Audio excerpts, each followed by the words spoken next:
Olá, tudo bem com você? Seja bem-vinda ou bem-vindo a uma aula de matemática. Qual vai ser o tema desta aula? Função exponencial no primeiro ano do ensino médio. Meu nome é Alex Duarte. Então vamos começar com a definição. O que é uma função exponencial e por que ela tem esse nome? Vamos ler? Função exponencial é uma função da forma f de x, de função, igual a vezes b elevado a x, com a e b são números reais quaisquer, com as condições de a ser diferente de zero, porque se o a for zero, vai ficar um zero multiplicando aqui, o b elevado a x vai zerar tudo, Então o a igual a zero aqui vai transformar tudo em zero, não vai ser mais uma função exponencial, seria a função constantemente nula. O b é positivo, Por que a gente usa o nome b? B de base, B diferente de 1. Então, guarde bem essa informação, que ela vai ser importante mais tarde, tá? Spoiler, quando vocês forem ver a matéria seguinte. B é positivo e b é diferente de 1. E essa função é definida para todo número real x. Bom, o a ali está funcionando como um coeficiente, b de base e o x é o expoente, gente. Então, por isso que chama função exponencial. É importante não confundir com função polinomial. Vamos lembrar qual que é a diferença? Você viu x elevado a 1, tipo ax mais b, que é a reta. Você viu função com x elevado a 2, ax2 mais bx mais c, que é a parábola. E assim por diante. Tem x elevado ao cubo, a quarta. Nesse caso, a base, que era o x, era variável e a potência era constante. Por exemplo, potência 2, potência 3. Na função exponencial é o contrário. Repara aqui, por favor. B, que é a base, ela é constante e é o x que está variando. Então, imagina o x variando aí na sua mente. Ali, a vezes b elevado a x. O x é 1, o x é 2, vai ficar a vezes b elevado a 1, a vezes b elevado a 2. O x pode ser um número quebrado, a vezes b elevado a 1,5, por exemplo. Então, na função polinomial, a base varia e a potência está fixa.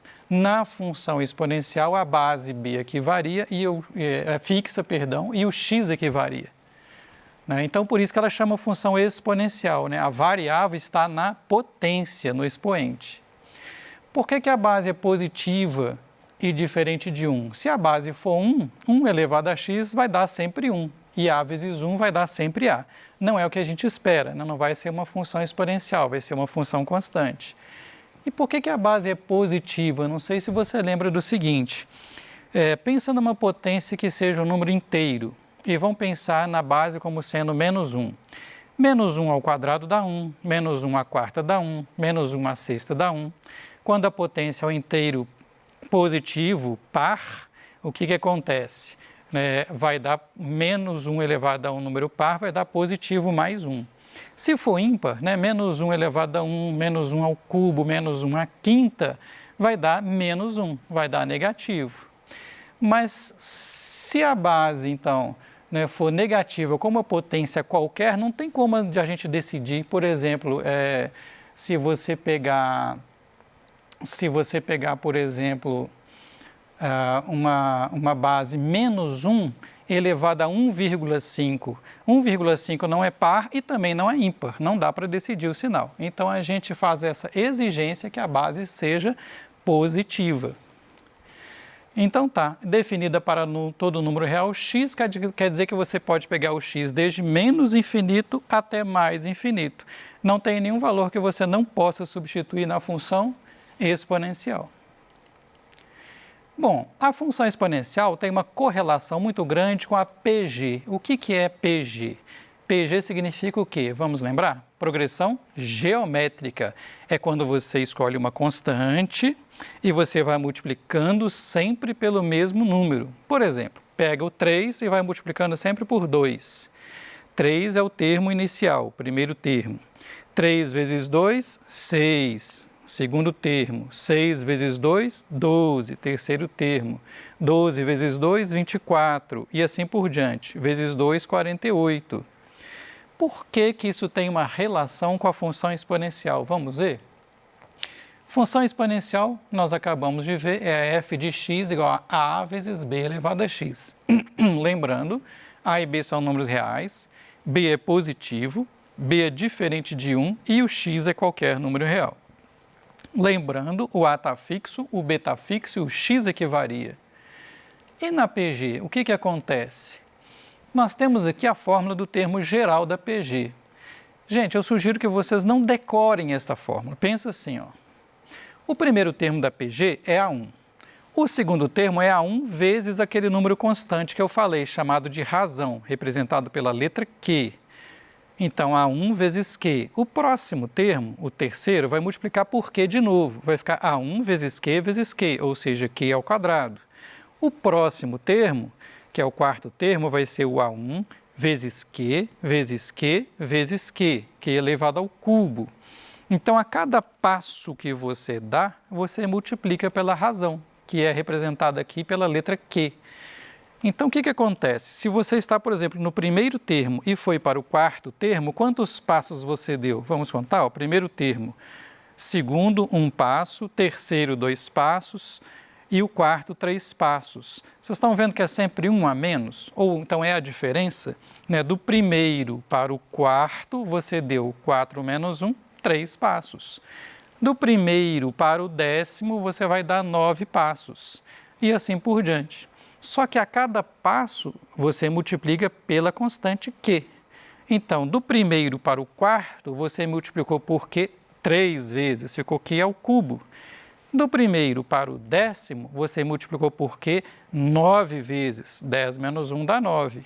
E aqui está te dizendo que, para você obter o termo n, começando do termo 1, você vai multiplicar pela razão quantas vezes? N menos 1, ou x menos 1, ou seja, uma vez a menos. Por que a potência aqui é menos 1? Porque você dá um passo a menos, né? Do primeiro para o termo n, você deu apenas n menos 1 passos. E agora, se você comparar a função exponencial com a progressão geométrica, vocês estão vendo que é o mesmo formato? Olha lá, ó. Do lado esquerdo, na função exponencial, é função f de x. Do lado direito, na PG, você está obtendo o enésimo termo, a n. Quem é ele? Uma constante A1, que é o primeiro termo, que faz o mesmo papel da constante A aqui, ó, da função exponencial, vezes uma outra constante, que é a razão da progressão geométrica, de novo, simbolizada pela letra Q, que corresponde à nossa constante B aqui, ó, que está na base. Estão vendo aqui, ó, base expoente, base expoente. E aqui a variável x menos 1. A única diferença é que aqui é x e aqui é x menos 1, tá? Um passo atrás, digamos assim. Mas vocês podem ver que o formato, né, da progressão geométrica, da fórmula do termo geral, é o formato da função exponencial. Então, se você pensa nesta fórmula da PG como uma função que te dá o enésimo termo em função do primeiro termo, o formato desta função aqui, desta fórmula, é o formato exponencial. Fez sentido para você? Resumindo, lembra que na função exponencial nós temos um coeficiente e uma base que são constantes, e o que varia está no expoente. Gente, pensa no nome, função exponencial. Por quê? Porque o expoente é que contém sua variável x. Então, está aqui, ó. Aquilo que eu falei para vocês, no f de x está sendo identificado com o an. Né? Você está usando uma função para calcular o enésimo termo da sua progressão geométrica. O A1 faz o papel do A, da função exponencial, também estamos identificando esses dois. E o B elevado a x é o que está fazendo o papel do Q elevado a x menos 1, ok? O B é a base constante de um lado, o Q é a base constante do outro. O x é variável de um lado, o x menos 1 é variável do outro. Resumindo tudo, função exponencial está ligado com PG. A fórmula do termo geral da progressão geométrica é uma fórmula exponencial. E, finalmente, a última correspondência, né, que eu também já falei, o x está fazendo o papel do x menos 1. Perfeita correspondência, gente? Então, aqui, ó, cada elemento de K corresponde a um elemento de K certinho. Exemplo, uma obra de arte foi comprada por um investidor por R$ 8.000. O investidor espera uma valorização de 10% ao ano, num regime de juros compostos.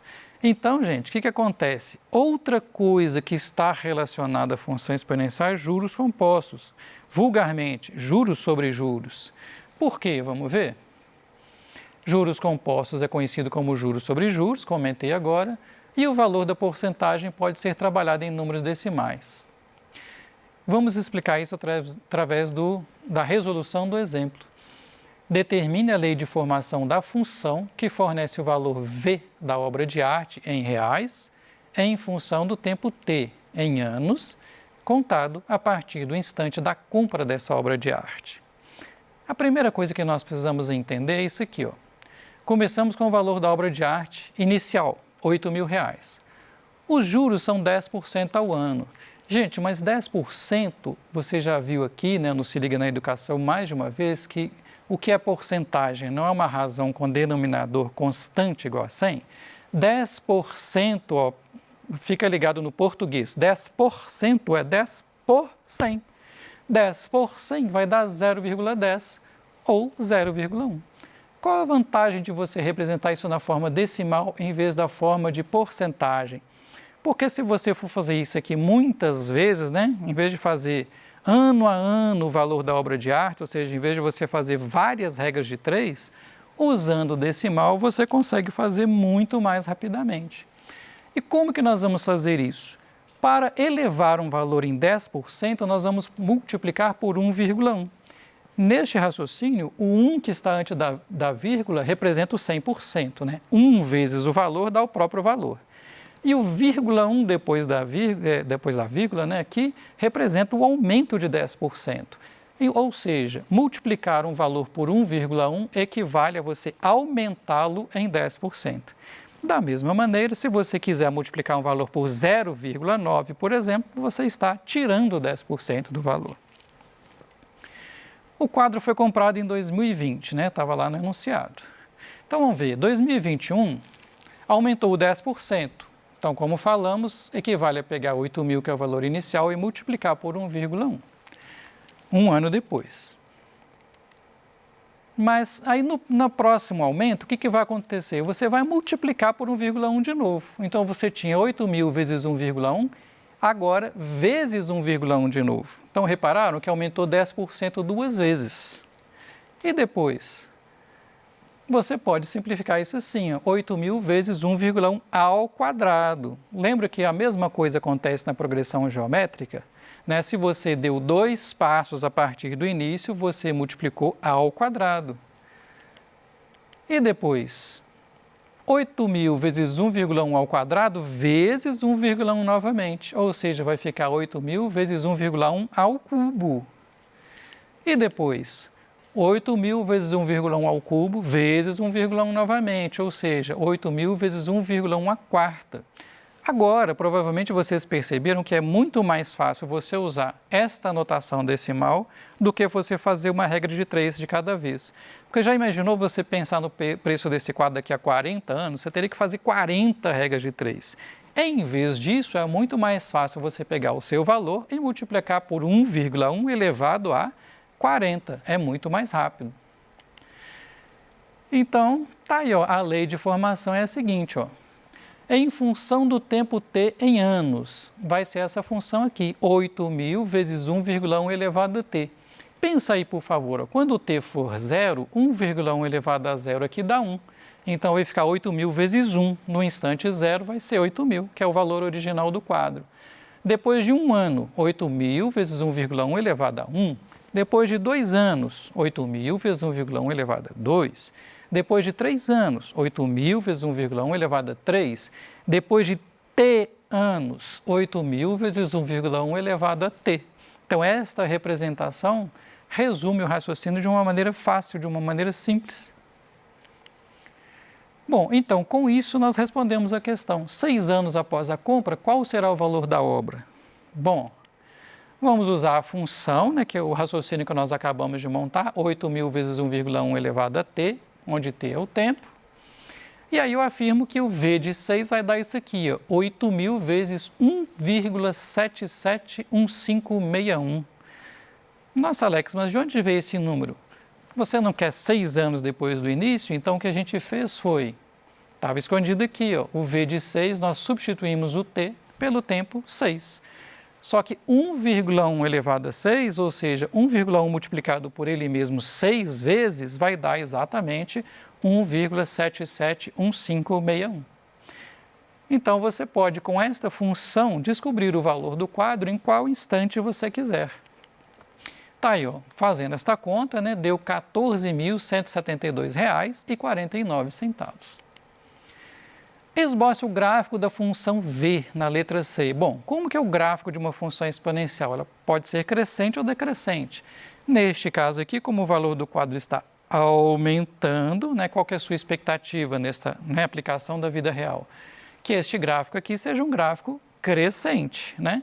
Pensa aí, se você está aumentando um valor 10% ao ano, né, vai ser um gráfico crescente, ok? Está aqui o desenho desse gráfico. Começou em 8.000 o valor do quadro e foi só crescendo. Tá? Não chame isso de parábola, tá, gente? Essa aqui é a função exponencial. Esta curva aqui não é uma parábola. Na verdade, ela cresce mais rápido que uma parábola. Então, está aqui o gráfico do nosso exemplo, né? Começa em 8.000, o valor inicial do quadro, e vai só subindo. Aqui no eixo X nós temos o tempo em anos e no eixo Y nós temos o valor do quadro em reais. E observando o esboço gráfico da função V, determine quanto tempo levará para que o valor da obra de arte duplique de valor. Como que a gente faria isso? Bom, se ela vale 8.000, na hora que duplicar vai estar aqui, ó, 16.000. Está vendo a bolinha do 16.000? Então eu quero saber qual é o tempo correspondente. Então eu pego esse ponto 16.000 na horizontal, eu vou até o gráfico da função. Na hora que esbarrar no gráfico, marquei lá, ó, a bolinha, beleza? Aí eu desço na vertical e olho lá o tempo t. Né? Então, esse tempo aqui, que está entre 6, né, e 8 anos, 7 e pouco, né, é o valor que a gente está procurando. Você não tem condições ainda, né, de achar este valor numérico, ok? Então, dando agora o spoiler, né, você vai aprender como é que faz o contrário da função exponencial, que é a função logarítmica, ou logaritmo. Um outro exemplo para a gente terminar é a cultura de bactérias, que começa com 10 bactérias às 14 horas e a cada 3 minutos a quantidade de bactérias duplica. Eu fiz aqui uma tabela para mostrar para vocês com o seguinte raciocínio. Ó. 10 bactérias às 14 horas, a cada 3 minutos duplica, e T eu vou chamar o tempo após as 14 horas. Então aqui, ó, 14, o tempo é 0, 10 bactérias. 3 minutos depois, às 14h03, 10 vezes 2. 3 minutos depois, às 14h06, né, 20 vezes 2. Depois, 40 vezes 2, 80 vezes 2 e assim por diante. Pela tabela, a gente vê que às 14h15, ou seja, no tempo T, 15 minutos depois, nós teremos 320 bactérias. Agora, outra maneira de pensar isso aqui, né, é a seguinte maneira. Você pensar, então, na seguinte relação. Você está indo de 3 em 3 minutos, ok? Se você quiser saber a cada minuto, né, quanto que multiplica aí a razão das bactérias, olha só, é raiz cúbica de 2. Por quê? Raiz cúbica de 2 vezes raiz cúbica de 2 vezes raiz cúbica de 2 3 vezes, vai dar raiz cúbica de 2 ao cubo, que é 2. Em outras palavras, se duplica a cada 3 minutos, a cada minuto fica multiplicado por raiz cúbica de 2. E quando que haverá 20.971.520 bactérias? É essa relação aqui, ó, 10 que é o inicial, 2 que é o multiplicador, o tempo dividido por 3, né, porque a cada 3 minutos. Igualar isso aqui a 20.971.520. O 10 passa dividindo, corta 0 com 0, ficou 2 elevado a t sobre 3 igual a 2.097.152. Só que este número é 2 elevado a 21. Para estes dois coincidirem, o t sobre 3 tem que ser 21. Então, o t é 63 minutos. Né? Então, você pegando 63 minutos assim, ó, 60 minutos mais 1 minuto, 1 hora e 3 minutos. O que aconteceu? Às 15 horas e 3 minutos, que vai ser essa quantidade de bactérias. E agora, para a gente terminar, né, tem um desafio final, que é o seguinte, né, que seria essa pergunta aqui. Quando haverá 30 milhões de bactérias? Bom, Só que temos um problema, né? 30 milhões, na hora que você fizer o mesmo processo, passar o 10 dividindo, vai dar 3 milhões. 2 elevado a t sobre 3 igual a 3 milhões. E agora? 3 milhões não é potência de 2. Então, o que aconteceu? Não vai dar um valor exato, né? Não vai dar assim, não vai dar assim 15 minutos, 20 minutos. Novamente, você vai aprender a fazer isso depois, ok? Muito obrigado e até a próxima aula.